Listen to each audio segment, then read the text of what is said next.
We are really excited, or I am really excited, because today we are going to be putting up our Cosco Yardistry greenhouse. I have wanted a greenhouse for forever, and so we are going to get started and get this thing up. Now it's going to take us a few days probably, and what we are going to do is we're going to share with you how you're going to see kind of how we put the greenhouse up, but we're really going to focus on those things that you need to know about that the directions don't tell you.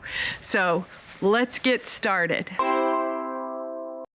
We went ahead and ordered the greenhouse from Costco, so it was delivered directly to our house, which was a really good idea because it was pretty heavy.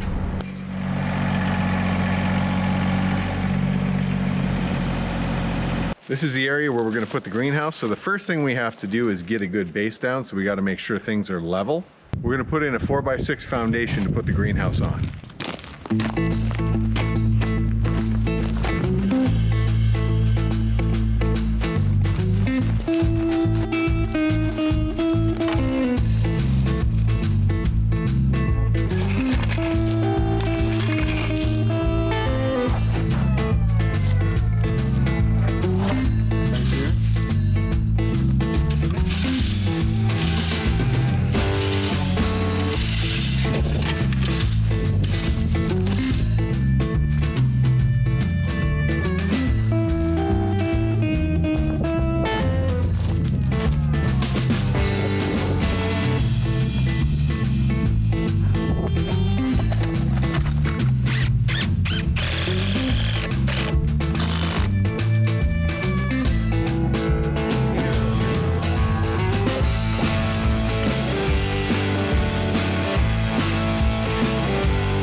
So we have finished the foundation. You can see it behind me. It looks great. It's nice and level. And we have some tips for you about doing the foundation for your Yardistry greenhouse. Okay, so one quick tip to remember when you're doing something for a foundation, the length of it is not like with this size, with this board right here, you actually have to cut off enough to make up for the size of the board on the outside. So the overall length is still where you want it to be. We actually cut these boards a ½ inch shy on each side because we don't want them sticking out and water running back into the greenhouse. We want it to be, this foundation to be just underneath about a ½ inch on each side. So take the time when you're doing your foundation to make sure that it is absolutely level, because you don't want your greenhouse wonky. And when you're laying that foundation out, you need to make sure that it's squared up as well, because you don't want to get those walls up and find out that you are off and you got to redo everything. So another tip is we drilled holes in this and used rebar to push down into the dirt to hold it into place. And one of the things we did is we actually cut it a little shorter in an area where I've got a water line and gas line. Now I know that that line is 4 feet deep, but I only cut my pieces of rebar 2 feet there. And in the other sections, I used 4 feet of rebar. And another tip too is if you get it from Tractor Supply, it's usually cheaper than it is at other stores such as Lowe's or Home Depot. I cannot stress enough when you are putting that rebar down in to give that stability, to make sure that you know where any electrical lines, any water lines, gas lines, anything like that, because you do not want to be piercing any lines, or you're going to take a whole lot longer than you thought to build your greenhouse. One thing that we chose to do was actually fill it full of gravel and fill it around the outer edge. And one of the reasons why we did that, even though we put rebar in, it does get a little breezy here at times. So we want to have as much stability as possible. So with the higher winds, we're actually going to secure the greenhouse to the foundation. So hopefully that will give it some additional stability and keep it in place. So we chose to use the compactor on this because we have one. You don't have to, but it just gives us a lot smoother surface and makes it a lot tighter. Is that what you would say? I don't feel like that's right. So we're done for today. We have finished the foundation, which was on our list for to do today. So now tomorrow we will start with the walls. Good morning. It is time to get started on the walls. That's our goal for today. Secretly, I hope the whole thing gets done today, but the goal are the walls. Be careful when you're putting the walls together to make sure that everything is flush, so one side's not flush and the other one's kind of down. Also, the key to this is making sure that your pre-drilled areas are going to be in areas where they're actually going to go into something. Because if I had this backwards, when I would screw in, there would be nothing for the screw to go into. So pay attention to where your pre-drilled holes are. That will save you a bunch of headache.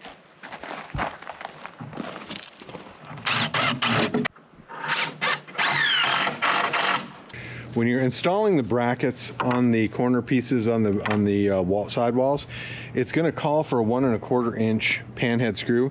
You're going to be tempted to use the black screw because it's a 1 1/4 inch screw, but you actually need to use this. This is decorative. This will be for something else later. So make sure you use this screw so you don't end up not having these later.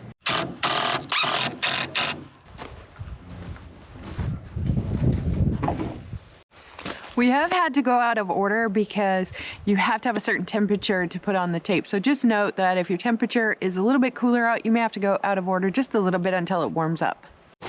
All right, we have the walls built. So a couple of tips for you as you're doing the walls. First of all, see this? Just note that when you're putting those windows in, that even though they're plastic and they seem like they're not sharp, they can be very sharp and you can end up with lots of cuts. So have some Band-Aids ready. And secondly, you've got to make sure that you put that UV side facing outwards.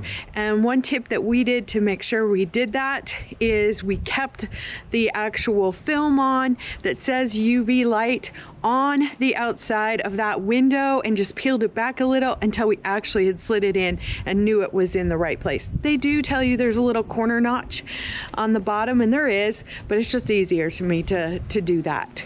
One additional tip when you're putting the tape on the windows, which is kind of just tedious, if you put the tape on underneath the window to begin with, you can tell where it's in the center and then fold it up. And what the tape does is actually seals the vent they go through here so that they don't get moisture in it. So basically you're doing it on the underneath, you're pulling it up, you're making sure it's sealed across and then sealed over. One step we are skipping on the back wall is putting the vent in, which is the last step. And we are skipping that because it's going to be one of our modifications that you can see in the next video, with where we're going to showcase some modifications we think are essential for this greenhouse. So we're going to skip that for now. Check out the next video if you want to see why. All right, so our next step is to set the walls up, but it's a little bit breezy. So what I did is I've got a 12-foot step ladder that I've just set there. Stacy's going to be holding the back wall, but if anything starts to fall, that's a pretty heavy-duty ladder. Hopefully that will keep it from falling. And then I'm going to use a smaller ladder in front as well, just to hopefully, without having to actually create braces and do all that, because this we want to be able to move it very easily as well. All right, so I built the base so that the edges would overhang and water would drip down. I put the greenhouse on here and it's got ledges on the outside, you can see. And I'm like, okay, well, either their measurements are wrong or my measurements are wrong. Well, their measurements on the box and in the instructions are different than what this really is. Because if you measure it across right here, okay, I've basically got 90 1/4 inches, 7 feet, 6 1/4 inches. That's not what the box says. So now if I go down this side, The box said 8 feet exactly, and 9 feet and 7 inches. yeah, so then if I go down this way, I am at 113 3/4 inches, which is basically 9 feet, 5 3/4 inches. And it says it is like 9 feet, 7 inches. So I did not want to have this little lip overhang, but too late, I'm not going back and fixing it now. So what I'm going to do is I'm going to even my distance on each side here For the front, I want it to be flush. So I'm gonna leave it flush on the front, and then I'll have a little bit of an overhang back here. Here's one other thing. Had we looked at the directions ahead of time, we would have seen that the dimensions for the concrete foundation that they give you are actually the exact dimensions that we should have done our base. So we shouldn't have looked at what's on the box. Just know that. Go to your inside of your instructions and do the instructions for that. Had we done that, we wouldn't have been off. We officially have the walls up, as you can see behind me. So we met our goal for today. And now we can go ahead and do what I hoped for, and that is the roof. So hopefully we can actually get the roof done today too. We'll see.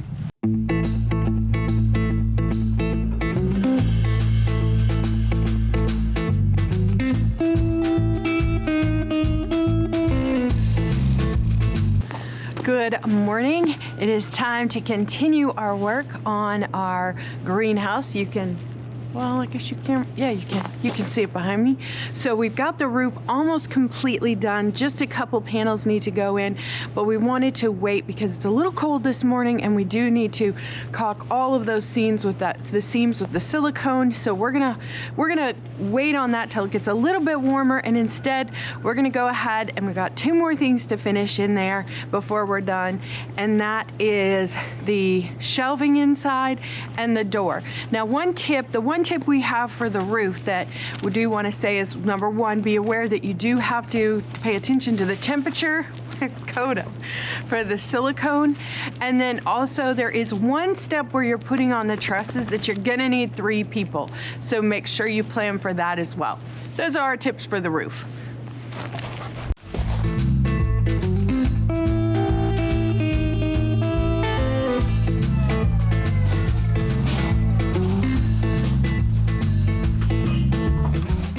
All right, so the shelves are in. They look great. Can't wait to put some plants on them. And now the next step is the door.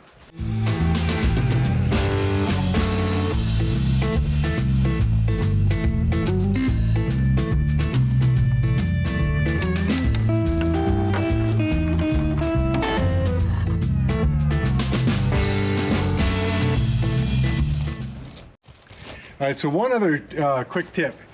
The door space and the door are sized differently. The space is a lot bigger than the door is. So if you put your hinges all the way over, what's gonna happen is you're gonna have a huge space over on this side. So what I would do is I'd measure that out and see what you need to do.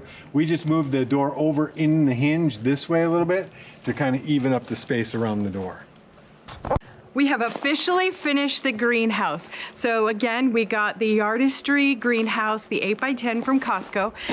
It's got a really nice design and we really are liking it. You can slide this so the door stays open. We've got the shelves, the little roof vents open when it gets hot. So that's a pretty cool feature. Got the hooks in here. Screens. We've got the screens. So it turned out great. So hopefully our tips and tricks and the things that we did wrong, you were able to learn from. Here's a couple more. So this project took about 3 days or really 2.5 with the foundation. Yeah, we went at a pretty leisurely pace, stopping for lunch, doing all that. So wasn't too bad. The nice thing is the directions are very good.